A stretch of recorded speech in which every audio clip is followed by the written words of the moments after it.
Boa noite a todos vocês que estão nos assistindo. É uma enorme satisfação estarmos aqui para iniciarmos a nossa segunda aula da disciplina de banco de dados. E nós faremos isso através de uma pequena revisão da aula 1. E essa revisão vai ser feita pelo nosso colega e amigo, professor Alessi, a quem eu chamo agora. Ok, professor Alessi? É com você. Olá pessoal, tudo bem? Espero que tenham aproveitado bem a aula 1, tenham estudado bastante, resolvido os exercícios. E para começar, nós vamos falar um pouco sobre a questão de dado e informação. Pense no seguinte, você tem um porteiro numa boate, só entram pessoas maiores de 18 anos.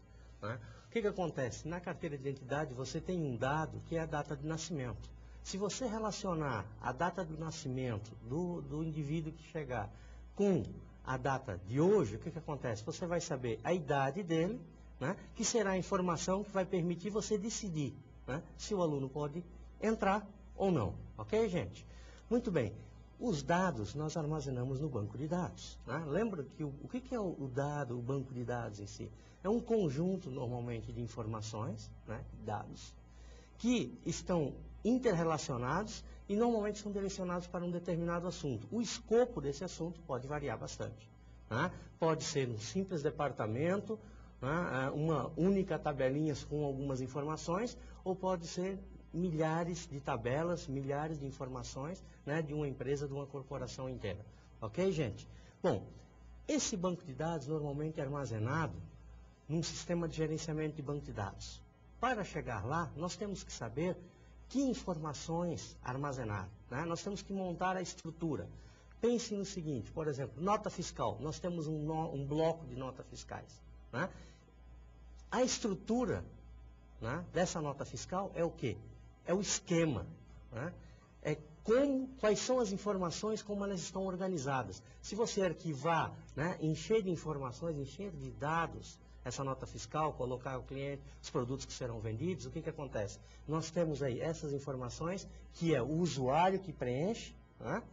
Essas informações serão o quê? Formarão a instância do banco de dados. Reparem que essa instância ela é dinâmica, ela muda. Cada vez que você fizer uma compra ou fizer uma venda, nós teremos lá uma instância nova, mudando o banco de dados. Já o esquema é permanente, porque a nota fiscal definiu um padrão, definiu a estrutura, não vai mudar, você simplesmente vai tirando novas cópias. Ok, gente? Muito bem. Eu gostaria de lembrá-los, antes de passar para o professor Eugênio, a respeito da lista de exercício, ok? A lista de exercício que deve ser entregue no dia 21, ela está sendo disponibilizada hoje para vocês, ok? Ela estará no portal. Além disso, no portal foi colocado também um tutorial sobre o acesso ao ambiente Sofia, e dentro do ambiente Sofia, gente, para banco de dados, foi colocado um tutorial mostrando a instalação do banco de dados MySQL, que nós utilizaremos aqui como referência para o ensino da linguagem SQL. Ok, gente? Bom, agora então eu passo a palavra para o professor Eugênio. Vamos lá, professor, para a aula de hoje? Ok, vamos lá, pessoal. Olha, a nossa aula de hoje vai tratar sobre o modelo relacional de banco de dados. Então nós vamos começar mostrando os objetivos, ok? Vamos ver. Objetivos. O primeiro deles é compreender o modelo relacional de banco de dados detalhadamente nessa nossa aula de hoje. Um outro objetivo é aprender como funcionam os sistemas de gerenciamento de banco de dados relacionais, ok? Relacionais, já que o nosso assunto é modelo relacional de banco de dados. Então, sabendo o objetivo, nós vamos começar dizendo para vocês o que é o modelo relacional de banco de dados. A primeira coisa que eu digo aqui para vocês é que ele foi projetado por uma pessoa chamada Code em 1970. Significa que já tem 37 anos que esse modelo está aí e está firme. Bom, mas o que é o modelo relacional? Olha aqui. Um banco de dados relacional é composto por um conjunto de relações e tuplas relacionadas. Relações e tuplas relacionadas. No esquema de um banco de dados relacional, você define a estrutura desse banco por meio de um conjunto de esquemas de relações e restrições de integridade. Nós temos nessa figura uma série de palavras grifadas, porque nós sabemos que vocês ainda não viram essas palavras, então eu deixei grifada para todo mundo ter a tranquilidade de saber que eu vou falar sobre ela no decorrer dessa aula, ok? Então fiquem tranquilos, porque inclusive em outros slides eu vou deixar algumas palavras grifadas, que são palavras novas para os senhores e que no decorrer da aula nós vamos tratar, ok? Vamos lá então. A primeira palavra que aparece aqui grifada é a palavra relações. Então eu vou usar um slide para falar sobre relação do ponto de vista de banco de dados, ok? Está aqui, ó. Define-se matematicamente, vou grifar isso aqui, uma relação que nós vamos chamar de R sobre uma coleção de conjuntos de domínios D1, D2, etc., Dn, como sendo um subconjunto do produto cartesiano D1, D2, Dn. O esquema da relação é feito do nome da relação, nesse caso o nome é R, ok? Da sua lista de atributos, que são A1, A2 até AN, ok?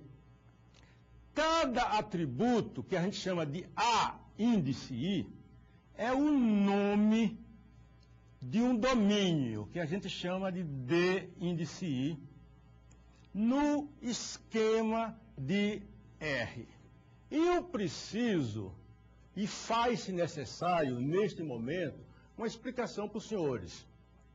E a explicação é a seguinte: quando eu vejo uma definição desse tipo, eu consigo entender claramente a dificuldade que o aluno sente.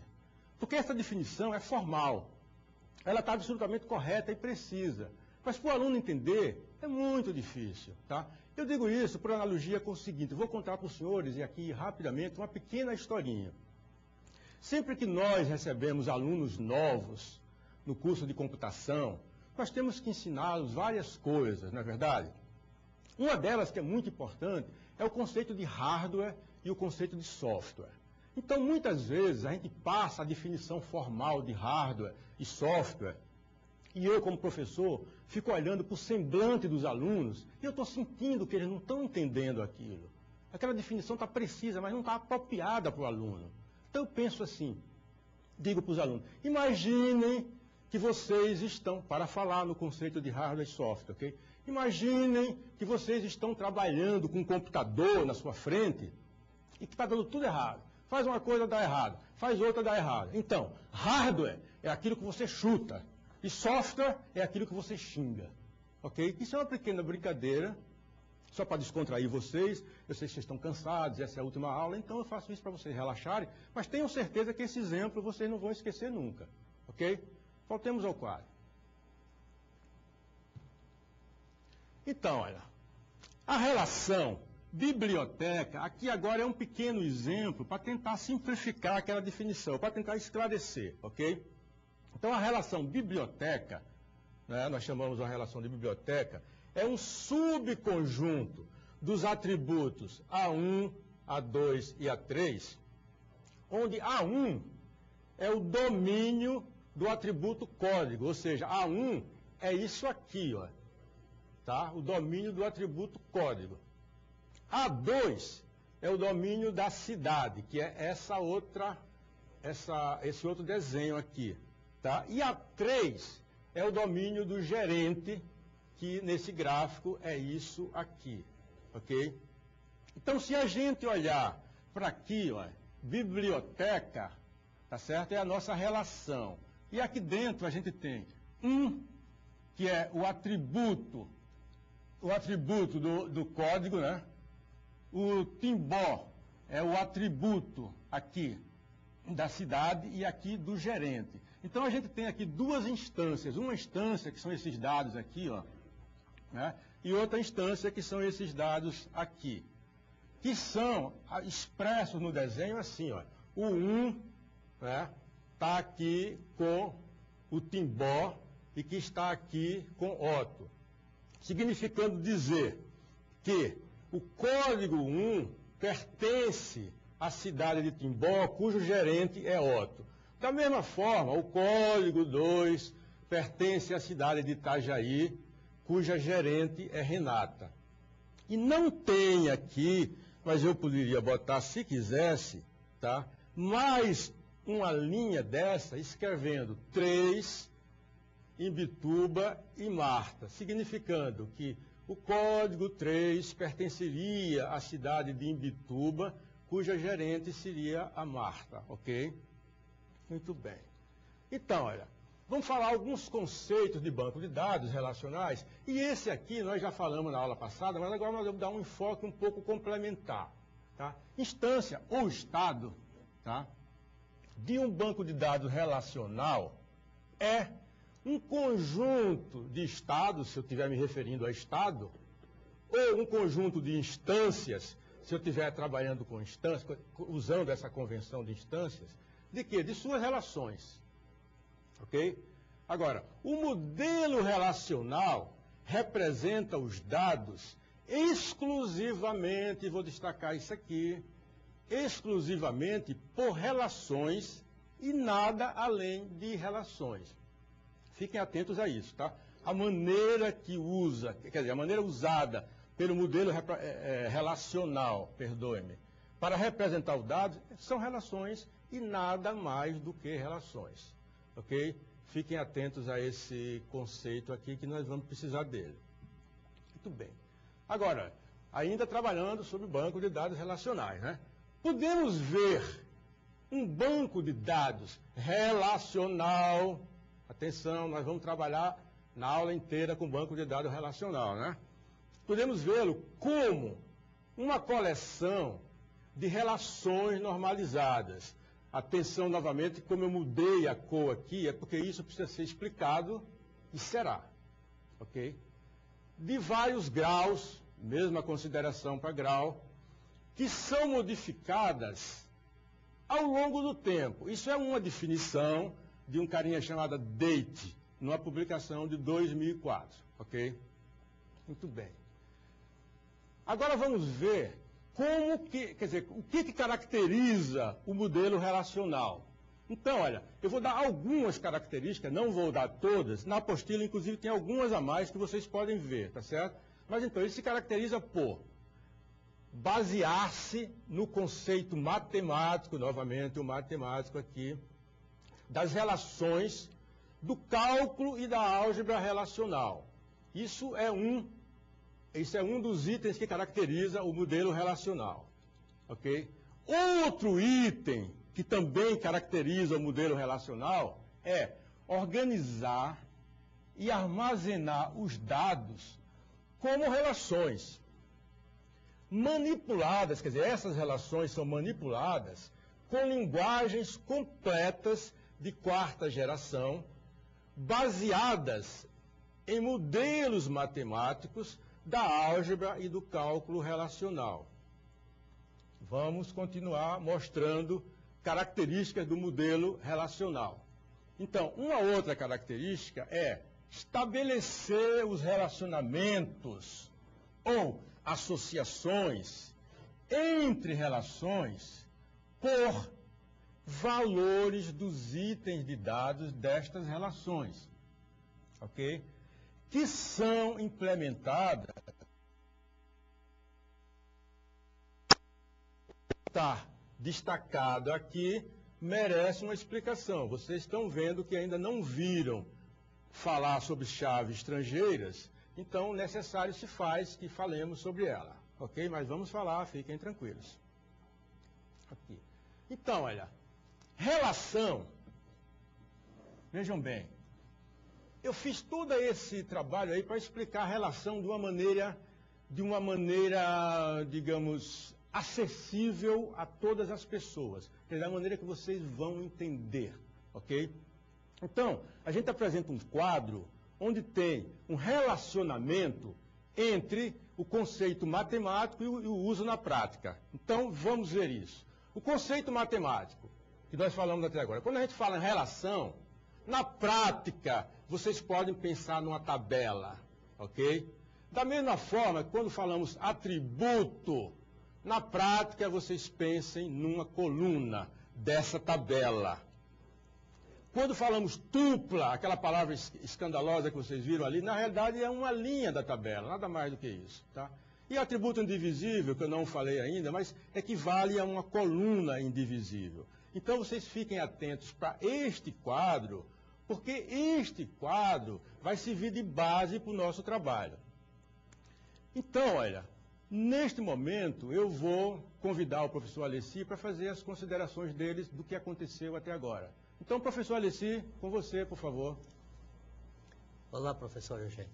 Muito bem colocado a respeito, as colocações a respeito do banco de dados relacional, né?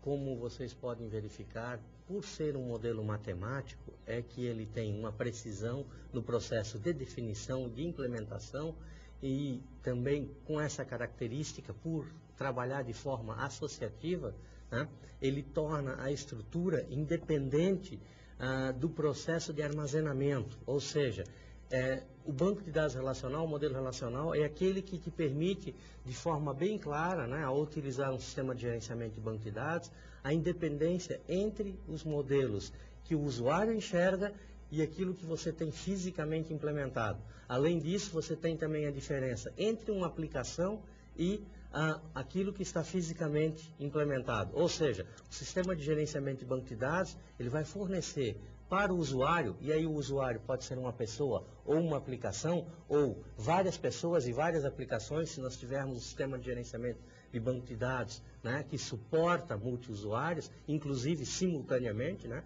vários acessando o banco de dados ao mesmo tempo, né, tendo visões diferentes. Cada usuário enxerga apenas aquilo que ele precisa. Né? Assim como cada aplicação também vai pegar as informações, vai ter acesso, vai poder manipular os dados apenas daquilo que ela precisa. Né?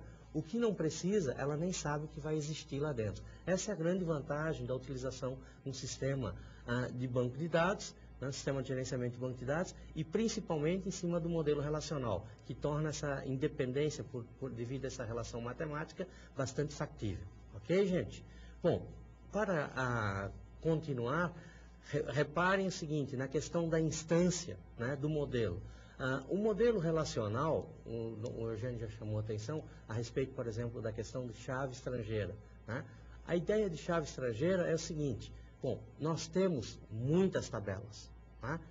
E aí o que acontece? Cada tabela trata de uma informação. Como é que nós vamos saber que uma tabela, por exemplo, que aluno está associado a uma determinada turma, né, está matriculado numa determinada disciplina ou num determinado curso? Como é que você faz isso? Bom, você pega o código que representa a disciplina, por exemplo, tá, e coloca numa tabela chamada aí turma, e traz também o código do aluno e coloca junto. Então, numa turma que pertence a uma disciplina, por exemplo, de banco de dados, que é realizada quarta-feira, às 9 horas da noite, o que acontece? Você pega o código do aluno, tá? E você pega também o código da disciplina e você consegue fazer um paralelo com todos os dados identificando. Ok, gente? Vamos lá, professor Eugênio. Vamos lá, então. Pessoal, atenção agora para o seguinte. Nós vamos começar a entrar em aspectos práticos. Eu diria assim a vocês que essa parte agora é a parte mais importante. Então eu vou ao quadro e vamos trabalhar em cima disso. Essa coisa se chama relacionamento entre tabelas. Vamos ver aqui no quadro. Aqui, relacionamento entre tabelas. Eu vou representar nesse desenho 3 tabelas. A tabela de empregado, a tabela de setor e a tabela de projeto. A tabela de empregado tem os atributos código de empregado, que que tem essa linha aqui embaixo para dizer que esse é um atributo chave primária. Isso é uma convenção utilizada, ok? Além do atributo código, tem o atributo nome, endereço e CPF. A tabela setor tem o atributo num, é o número, que é uma chave primária, está vendo aqui a convenção, e tem o nome do setor. E a tabela projeto tem chave primária COD, PROGE, tem o M, nome P e o gerente. Especificamente, eu vou trabalhar agora com vocês com essas duas tabelas, ok? Vou relacionar essas duas tabelas. Então, olha, para relacionar as duas tabelas, a gente tem que saber a maneira de associar. Então, a gente pensa no negócio em si. Então, vamos ver se vocês concordam comigo. Um empregado, ele pode trabalhar, quer dizer, um setor pode ter vários empregados trabalhando nele, né? Um setor tem vários empregados que trabalham lá. Agora, um empregado, ele só pode trabalhar num setor. Quer dizer, você trabalha onde? Ah, eu trabalho no setor de informática. Oh, parabéns, você é bom. Ninguém, quer dizer, um empregado só pode trabalhar num lugar. Agora, o setor pode ter vários empregados. E o setor só pode ter um chefe. Então, essas seriam as regras que a gente tem para pensar no relacionamento. E eu vou mostrar para vocês agora isso em forma de figura, fica muito mais fácil de entender, como vocês vão ver. Está aqui, ó. Tabela empregado. É aquela mesma coisa que estava lá, vocês veem aqui o atributo código do empregado e os outros, né? Nome, endereço e CPF. Agora, nós colocamos, para exemplificar, algumas instâncias. Por exemplo, essa instância aqui, que tem o empregado 1, que se chama Elisa, da Avenida Sol, número 3, CPF 333. E os outros que vocês conseguem ler aí. Então, isso aqui é a tabela povoada, quer dizer, a tabela já com alguns dados que nós colocamos especificamente para esse exemplo. Mesma coisa a tabela setor. Tá? A tabela setor tem o atributo num e o atributo nome do setor. Né? O atributo num, número 1, é o setor de estoque e número 2 é o setor de projetos. Ok? Muito bem.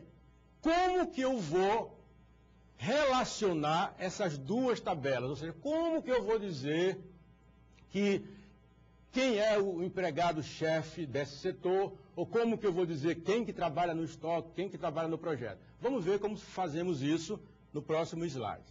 Que é assim, ó. Essa parte até aqui existia na tabela anterior que eu mostrei. Exatamente isso, tá? Então eu incluí uma nova coluna, que é essa aqui de setor que eu estou destacando, tá? Incluí uma nova coluna de setor. Na tabela de empregado, eu incluí essa nova coluna de setor. Não é? E aqui, esses números que estão vindo, que estão aqui na tabela de setor, eles estão vindos daqui do número do setor. Ou seja, o número do setor é a chave primária da tabela de setor. Então, eu pego esses números que estão aqui e trago eles para cá, para esses lugares. Então, esses elementos aqui, tá, são chaves estrangeiras. Lembra que eu falei que ia explicar? Chave estrangeira é isso. É uma chave que foi migrada de uma tabela original para a tabela destino. Né? Então, vocês veem aqui que só tem o número 1, número 2, número 2 e número 2, que são os números válidos na tabela de setor.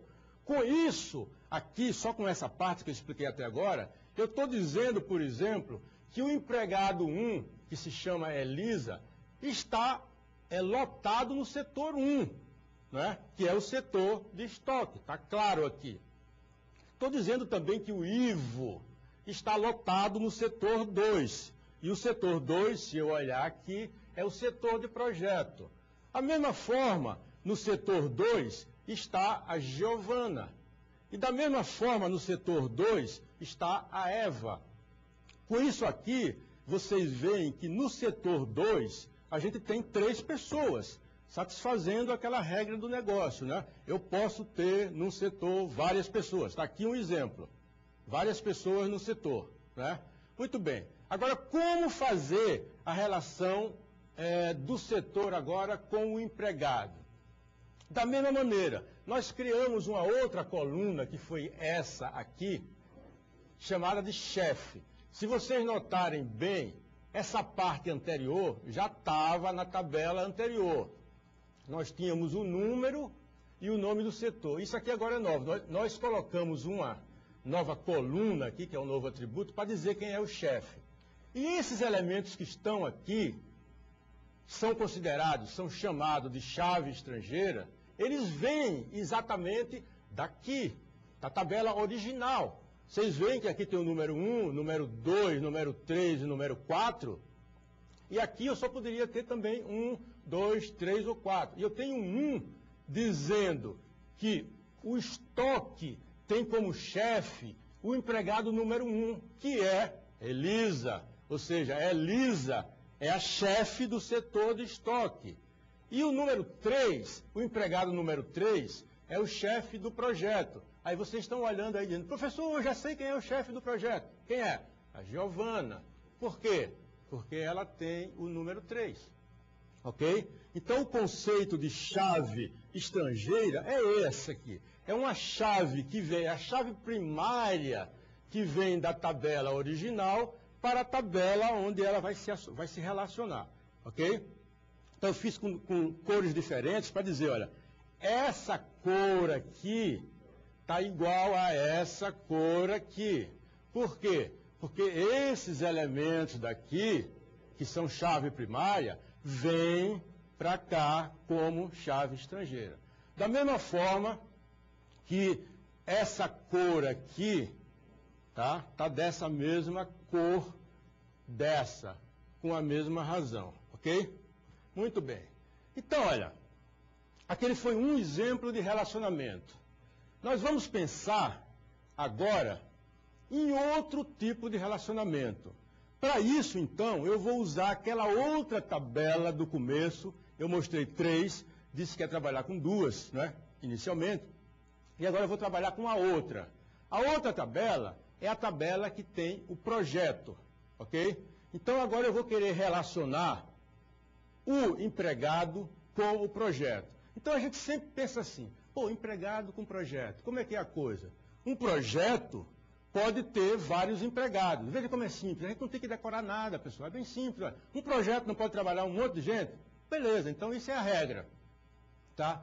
E outra regra, qual seria? Uma pessoa só pode trabalhar num projeto? Não, eu mesmo na universidade trabalho em opção de projetos. E vocês, provavelmente, no trabalho de vocês também. Então, o relacionamento entre a tabela de empregado e a tabela de projeto, a gente diz é muitos para muitos. Traduzindo, um empregado pode trabalhar em muitos projetos. Concordam comigo? Muito bem. E um projeto pode ter várias pessoas trabalhando nele.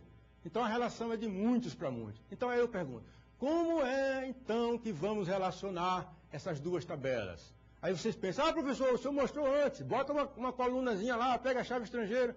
Digo, infelizmente, nesse caso não dá. Não dá porque o relacionamento é diferente. Se eu colocasse uma coluna a mais na tabela do empregado, não ia refletir a realidade. A mesma coisa, se eu colocasse uma coluna a mais na tabela do projeto, também não refletia a realidade. Qual a realidade, professor? A realidade de que um projeto pode ter várias pessoas trabalhando e a realidade de que um empregado pode trabalhar em vários projetos. Aí, poxa, professor, estou suando, e agora o que é que eu faço? Eu digo, é simples, vocês vão aprender exatamente agora como resolver esse problema. Ok? E se faz isso, vamos ver aqui, através de criar uma nova tabela. Então vejam bem, eu quero resolver esse tipo de problema de relacionar a tabela de empregado com a tabela de projeto. Então eu criei uma tabela, essa é uma tabela nova, né, com duas colunas. A coluna código do projeto, que é a chave primária da tabela do projeto, e a coluna código do empregado, que por sua vez é a chave primária da tabela do empregado. Então essas duas chaves resolvem o problema. Eu posso ter qualquer uma daquelas combinações que eu falei usando isso aqui. E essas duas, em conjunto, são a chave primária dessa nova tabela. Tá? Individualmente, essa coisa aqui é uma chave estrangeira e essa aqui também é uma chave estrangeira. Então você já sabe, chave estrangeira, como o nome sugere, É uma chave que veio de outro lugar. Então ela é estrangeira por causa disso. Agora, para que a gente tenha uma visão de conjunto do que nós estamos passando para vocês, eu vou mostrar o próximo slide e aí fica tranquilo. Vejam só. Olha, essa tabela aqui é a que eu mostrei agora. Só como eu estava mostrando ela isoladamente, vocês não tinham uma visão do conjunto. Então agora junto, eu coloquei a tabela do projeto e coloquei a tabela de empregado. Se vocês olharem com atenção, vão dizer, professor, mas a tabela do projeto está faltando um pedaço dela. Tem razão, parabéns. Só que eu tirei esse pedaço porque os atributos que estavam aqui, para efeito da minha explicação, não ajudam nem atrapalham. Tá? A mesma coisa a tabela de empregado. Então aqui vocês veem, ó, claramente, vamos analisar comigo. O projeto número 1, quem é o projeto número 1? É só olhar a tabela de projeto. É o projeto do carro, está aqui, ó. O projeto número 1 é o projeto do carro, não é? E quem que trabalha no projeto do carro? É só olhar o código do empregado, ó, empregado 3. Quem é o empregado 3? A gente vê na tabela do empregado e vê que o empregado 3 é a Giovana. Então a Giovana trabalha no projeto 1, que é o projeto do carro. Aqui está o projeto 2. Quem é o projeto 2? O projeto 2 é o projeto do avião. Muito bem. E quem trabalha no projeto do avião? Trabalha o funcionário número 3, que é a Giovana, que acabamos de ver. Ainda nesse projeto do avião, trabalha o funcionário número 2, que é o Ivo. E ainda no projeto número 2 do avião, trabalha o funcionário número 4. Aí vocês veem por aqui claramente, olha, aqui é o projeto do avião, não é? Aqui é o projeto do avião. Beleza. Então, no projeto do avião, trabalham 3 pessoas, ó. Trabalha a Giovana, trabalha o Ivo e trabalha a Eva, não é? E no projeto 1, que é o projeto do carro, trabalha o funcionário 3, que é a Giovana. E, por sua vez, a Giovana, que está aqui e está aqui, ela trabalha em 2 projetos. Ó. A Giovana trabalha aqui no projeto 1, que é o projeto do carro, e a Giovana também trabalha no projeto 2, que é o projeto do avião. Então, vocês veem aí, através desse novo tipo de formar relacionamento em tabelas, que a gente forma em função da regra que a gente quer resolver. Ali está claro, tem um relacionamento, quer dizer, um projeto pode ter várias pessoas, como acabamos de ver, tá? E uma pessoa pode trabalhar em vários projetos, como acabamos de ver. Esse tipo de coisa é bem tranquilo. Vocês vão ver na hora que começarmos a praticar que é bem tranquilo. Mas esse tipo de exercíciozinho assim, é bom a gente começar a trabalhar com ele para pegar o jeito, ok? Vamos ver mais coisas aqui, ó. Independência de dados. Eu já falei sobre isso anteriormente na aula passada, mas é assim, olha. Se você não usa o sistema gerenciador de banco de dados, não tem independência de dados, porque a aplicação tem que cuidar de tudo. A aplicação tem que cuidar do armazenamento e da recuperação do dado. Quer dizer, a aplicação, faz tudo sozinha se não tiver o SGBD. Ou seja, não tem independência. Agora, a independência tem quando você usa sistema de gerenciamento de banco de dados. E a independência pode ser física, no caso em que você pode mexer na parte física e não vai alterar em nada, tipo assim, a parte física é usual para que a gente obtenha. A gente na parte física é assim, eu quero performance melhor, então eu vou na parte física e posso, por exemplo, mudar um componente. Eu peguei um HD que estava lá meio fajuto e mudei por um top de linha, então eu mudei a parte física e continua o sistema funcionando, não tem efeito nenhum. Outro exemplo é o seguinte, eu quero fazer meu banco de dados rodar mais rápido. Então eu vou na parte física lá embaixo e crio um índice para acelerar a coisa. Então, esse tipo de coisa significa independência física. Agora, além da independência física, tem independência lógica que eu vou mostrar para vocês aqui também. Independência lógica. A independência lógica é um pouco diferente, né? Porque está relacionado com a palavra lógica. Eu posso pegar e montar uma nova visão lá em cima e não vai alterar nada. Eu posso, inclusive, alterar o modelo lógico, depende da alteração, e não altera as aplicações. Por exemplo, se eu chegar ao modelo lógico, inserir um atributo a mais no modelo lógico, as aplicações que não usam aquele atributo ficam inalteradas, não mexeu nada. Eu posso fazer isso e tem independência. Isso é importante. Bom, restrições. Precisamos falar de restrições. Existem restrições de domínio. Domínio é o seguinte, olha. Cada atributo pode assumir determinados valores. Isso é domínio. Um exemplo, o atributo sexo só pode ser masculino e feminino. Então, o domínio do sexo é masculino e feminino. Supondo que só existem esses dois sexos. Se alguém acha que tem mais, eu caio fora aqui. Restrições de chave. É o seguinte, olha. Toda linha da tabela, quer dizer, as linhas da tabela têm que ser diferentes uma da outra. Ok? Então, existe uma chave para garantir isso, quer dizer, a restrição de chave. Eu não posso ter duas linhas inteiras, completas, que são iguais. Não é? Eu não posso ter duas linhas completamente iguais no banco de dados. Então, se chama restrição de chave. Temos ainda as restrições de integridade, que, por sua vez, são divididas em dois tipos. A referencial e a semântica. Então, olha, eu venho aqui para frente para explicar para vocês a integridade referencial e depois a integridade semântica, que são os dois tipos de integridade que o sistema gerenciador do banco de dados segura para a gente, né? A referencial é o seguinte, ó, imagina que eu tenho uma nota fiscal, eu tenho uma tabela com nota fiscal, e lá dentro da tabela tem um atributo, quer dizer, tem um campo dizendo assim, olha, essa nota fiscal é daquele cliente, ok? Então eu não posso ir na tabela do cliente e arrancar aquele registro do cliente, porque senão eu não tenho integridade referencial. Ou seja, na hora que eu quiser saber aonde que eu vou cobrar essa pessoa, eu tenho lá o código dele, mas a pessoa não existe, então não posso fazer isso. E a semântica é para garantir as regras do negócio. Um exemplo bem rapidinho. Ó. Integridade semântica seria o seguinte, eu digo assim, o funcionário não pode trabalhar mais do que 24 horas por dia. Claro, o dia não tem mais do que 24 horas, mas eu tenho que escrever alguma coisa para garantir isso. E a gente escreve isso através dos pequenos programas que se chama de triggers, ok? Muito bem. E para fechar aqui as restrições, tem a violação de restrições, que podem ser da seguinte maneira. Digamos que eu tenho um atributo, um domínio de um atributo que é para ter, digamos, só para ter números. Né? Só pode ter números. Aí eu vou lá e boto uma letra. Então eu estou fora do domínio, eu estou violando uma restrição. Ou então eu tento incluir um registro cuja chave primária já existe. Eu estou violando a restrição. Agora atenção para o seguinte, o sistema gerenciador de banco de dados ele tem a condição de evitar que você viole restrição. Se você não trabalha com sistema, você faz um programa seu, uma aplicação, isso aqui pode acontecer, porque não tem ninguém que controle. Com o sistema, isso se controla, ok? Muito bem. Vamos falar sobre as linguagens de banco de dados. Isso aqui é super importante, ok? Bom, linguagem de banco de dados.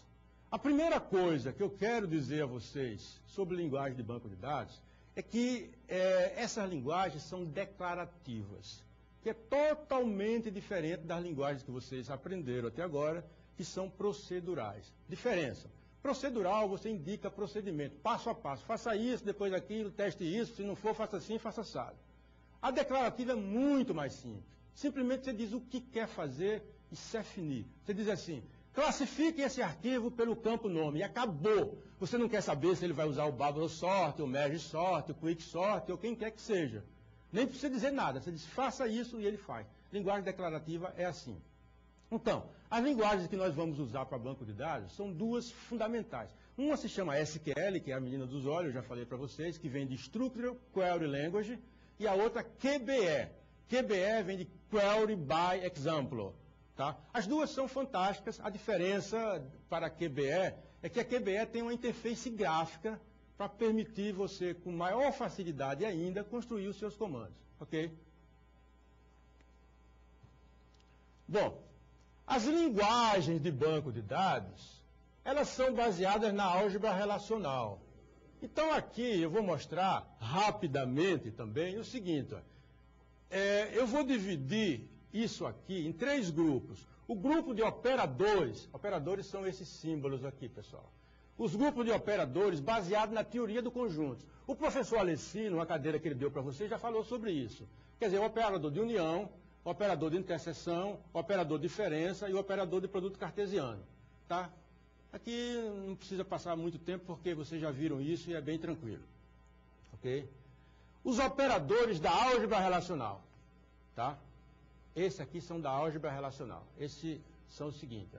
Esse operador, seleção, esse operador, projeção, esse operador, junção e esse operador, divisão. Nós vamos, mais para frente, trabalhar explorando isso. E aqui do lado está a sintaxe, tá? A sintaxe é simples. Nesse operador, aqui vai dar a condição de seleção. E aqui qual é a relação? Quer dizer, em qual tabela que eu quero fazer isso? A mesma coisa aqui, sempre a relação vai estar. E aqui, o operador de projeção, eu vou dizer os atributos que eu quero projetar, que eu quero mostrar.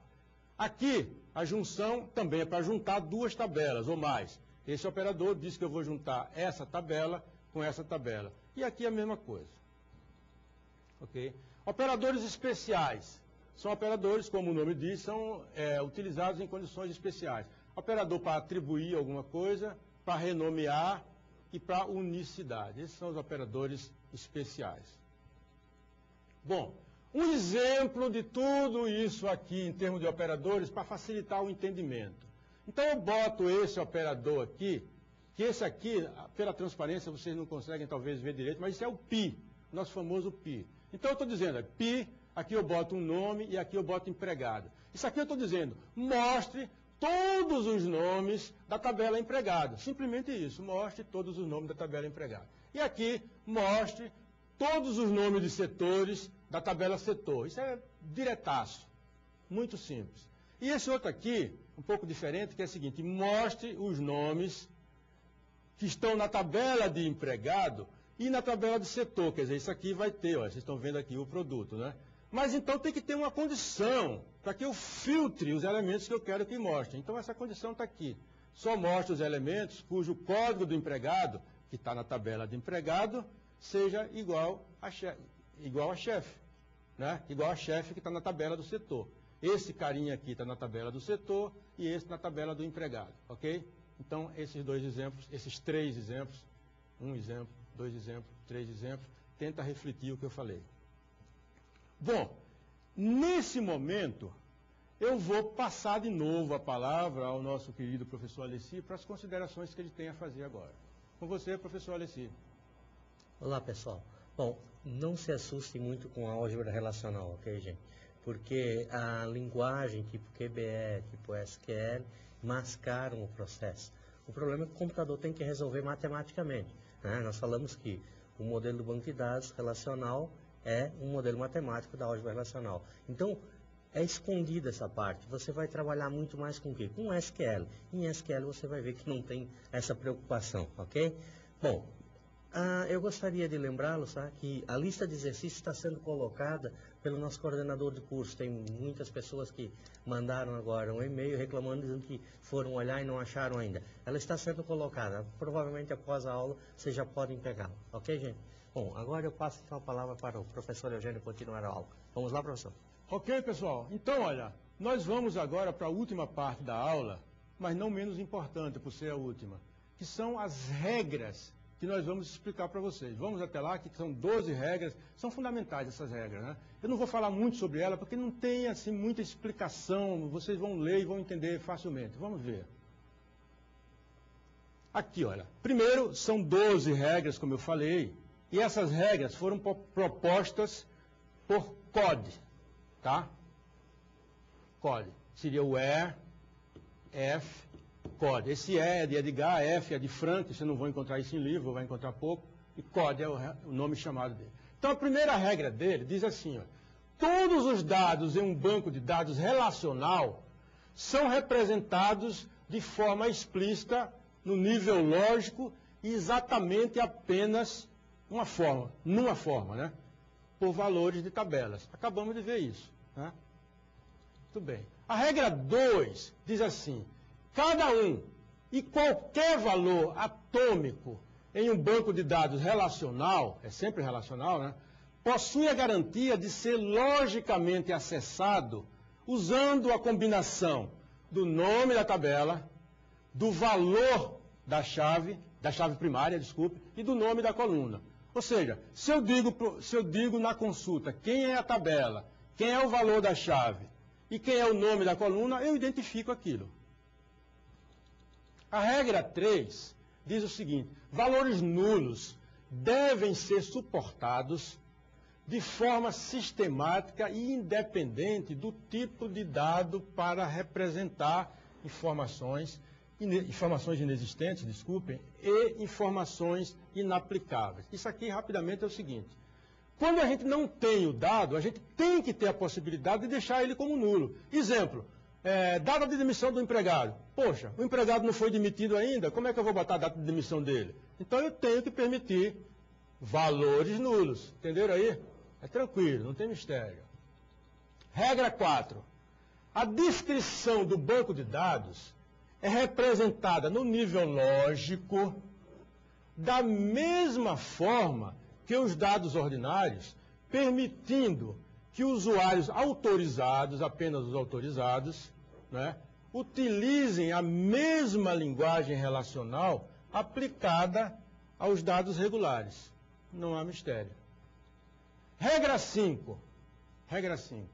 Deve haver pelo menos uma linguagem, pelo menos uma, né, com uma sintaxe bem definida e expressa por um conjunto de caracteres que suporte de forma compreensiva todos os seguintes itens. Atenção.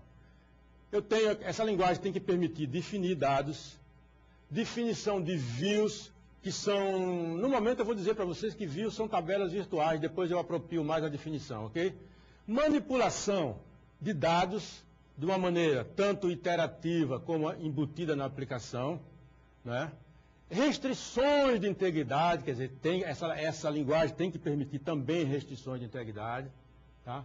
Autorização e limites de transações.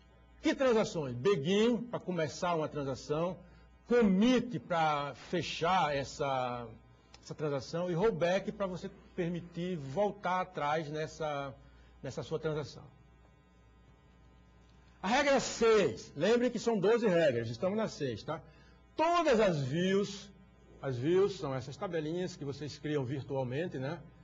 Que são teoricamente atualizáveis, devem também ser atualizadas pelo sistema. Isso aqui, rapidamente, eu vou explicar para vocês. É assim, olha, view é uma tabela que a gente cria, mas que você não definiu antes. Você cria depois com alguns comandos que nós vamos ver na aula 3, né, ou na aula 4. Então, essas tabelas, quando os dados mexem, o sistema gerenciador tem que atualizar ela automaticamente. É isso que essa regra diz. Vamos continuar. Regra 7. A capacidade de manipular um conjunto de dados, que é a relação, né, através de um simples comando, deve se estender às operações de inclusão, alteração ou exclusão de dados. Isso aqui também eu preciso falar, mas muito rapidamente para vocês. Quer dizer, essa linguagem, ela tem poder, quer dizer, ela deve ter, que isso é uma regra, né? Poder de não só fazer consulta, ela tem que também poder incluir, alterar e apagar. É isso que essa regra está dizendo. Bom, a regra 8. A regra 8 diz assim, olha, programas de aplicação permanecem logicamente inalterados quando ocorrer mudança no método de acesso ou na forma de armazenamento físico. Isso aqui nada mais é do que a independência lógica e a independência física que eu falei há pouco. A regra número 9 diz o seguinte, mudanças nas relações e nas views, quer dizer, nas tabelas. Relações são as tabelas, a gente já viu, né? E nas views também são as tabelas virtuais. Mudanças nessas relações e nessas views provocam pouco ou nenhum impacto nas aplicações. Vejam bem, pessoal, o que eu estou falando se refere a regras propostas por CODE para o modelo relacional, tá? Então, é só a gente ficar atentos a essas regras. A regra 10 diz o seguinte, as aplicações não são afetadas quando ocorrerem mudanças nas regras de restrições de integridade. Vocês lembram há pouquinho que eu falei nas restrições de integridade, não é? Eu falei nas restrições de integridade de dois tipos. a integridade física, e quer dizer, a integridade referencial e a semântica aqui, né? Então, isso aqui não muda, quer dizer, as aplicações não devem ser afetadas quando ocorrerem mudanças. Mexeu alguma coisa lá, as aplicações não devem ser afetadas. Isso é uma regra proposta pelo CODE e que o modelo relacional deve atender. Okay? Regra número 11. A regra número 11 diz o seguinte: as aplicações não são logicamente afetadas quando ocorrerem mudanças geográficas nos dados.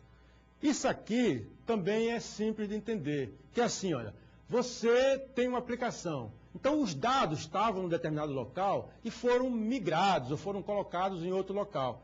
Não deve acontecer nada. Quer dizer, o modelo relacional deve garantir que você vai tratar de uma maneira transparente para você. Você não vai ter conhecimento daquilo. O sistema vai tratar disso para você e você não vai ficar nem preocupado. Quer dizer, não precisa ter nenhuma preocupação se conhecer isso aqui. Ok? Vamos ver a última regra. A regra número 12 diz o seguinte, olha, se o sistema possui uma linguagem de baixo nível, essa linguagem não pode ser usada para subverter as regras de integridade e restrições definidas no nível mais alto. O que significa isso? Significa o seguinte: se eu vou pegar uma aplicação eu vou usar um software que é feito numa linguagem de baixo nível. Linguagem de baixo nível, pessoal, é uma linguagem que ela é mais próxima da máquina e mais longe do homem. Até eu deveria falar para vocês também, vou voltar aqui à frente para falar isso, que é um conceito que atrás estava e eu não falei, que é o seguinte: tem as linguagens de alto nível e as linguagens de baixo nível. E exatamente o conceito das duas é o seguinte: linguagem de alto nível é uma linguagem próxima do homem, quer dizer, que é fácil de entender, porque é próxima da linguagem que nós falamos, ao passo em que a linguagem de baixo nível é uma linguagem mais próxima da máquina. A máquina entende facilmente e a gente não entende. Quer dizer, o homem não entende bem a linguagem de baixo nível, ao passo que a linguagem de alto nível, o homem entende, mas a máquina tem dificuldade. Ok? Então, a linguagem de baixo nível ela é mais poderosa no sentido assim de ela ter mais recursos, não é? Porque ela está direto na máquina. A máquina entende aquilo. Eu não precisaria, teoricamente, de intérprete para passar a minha mensagem para a máquina. Ok? Então, isso é a linguagem de baixo nível. Então, com isso, eu passei para vocês as 12 regras de CODE, que não tem na apostila, mas tem nessa publicação aqui, que vai estar disponível, que já está disponível no portal para vocês. Tá? Então, nesse momento, eu vou passar a palavra para o professor Alessi, para ele fazer as considerações que ele tem lá para fazer. Professor Alessi, por favor. Muito bem. Pessoal, eu gostaria de chamar a atenção a essas 12 regras, e depois, posteriormente, apareceram outras, né? Elas foram colocadas, foram publicadas por CODE na década de 70 por um motivo básico. Ele propôs um modelo em 1970, um modelo relacional, um modelo matemático. E o que aconteceu? Esse modelo, todo mundo viu, que era um modelo revolucionário, né? E muito importante, ia mudar a história de banco de dados, né? De sistemas de gerenciamento de banco de dados. E aí o que aconteceu? Bom, todo mundo queria ser o primeiro a ter um banco de dados relacional. E aí o que aconteceu? O pessoal, a turma pegou os bancos de dados que existiam, modelos hierárquicos, modelos em rede, e fizeram o quê? Algumas adaptações e começaram a dizer que um modelo deles era um modelo relacional. Bom, para acabar com a conversa, se um sistema de gerenciamento de banco de dados era relacional ou não era relacional, o que aconteceu? O CODE definiu esse conjunto de regras e falou o seguinte: bom, um modelo só será relacional de banco de dados, sistema de gerenciamento de banco de dados, só será relacional se cumprir as 12 regras, ok? Então, essa foi a ideia básica dele, né? Forçar o pessoal a desenvolver o sistema de gerenciamento de banco de dados e dizer que ele é relacional se realmente seguisse as 12 regras. Não seguindo as 12 regras, não seria. Então, atualmente, quer dizer, essas regras elas estão no modelo matemático. Tá? E vocês terão por escrito essas regras também nos slides que são passados. Ok? Passo então a palavra para o professor Eugênio, me despedindo aqui. Bons estudos. Ok, pessoal. Então, só para a gente fechar, nós vamos fazer uma recapitulação do que a gente viu, assim, rapidamente, e após isso nós vamos botar o gabarito e deixar um link para vocês importante que vai ficar exposto aí no gabarito para vocês.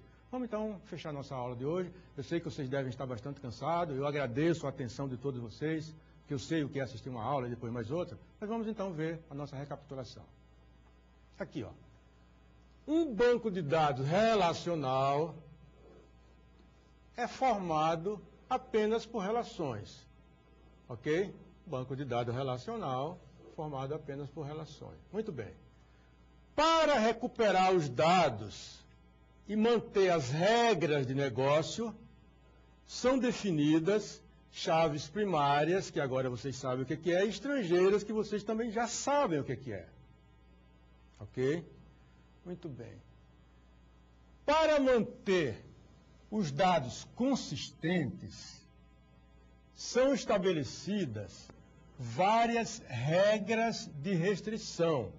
Essas regras de restrição, né, que nós falamos, ela tem o objetivo de manter a coisa consistente. Eu não posso, por exemplo, referenciar uma coisa que não existe. Ou se já existe, eu não posso retirar uma coisa que serve de referência para outra. Tá? Muito bem. E aqui, o modelo relacional de banco de dados é implementado com base no seu modelo matemático, tá? Da álgebra e do cálculo relacional. Então, pessoal, com isso aqui, eu vou me despedir de vocês. Agradeço a atenção de todos vocês. Peço que vocês deem uma lidazinha. Fiquem à vontade para trabalhar com os webtutores, que todos eles, inclusive eu também me incluo nisso, estou aí exatamente para isso. Então, nesse momento, eu passo os slides para você e desejo boa noite a todos.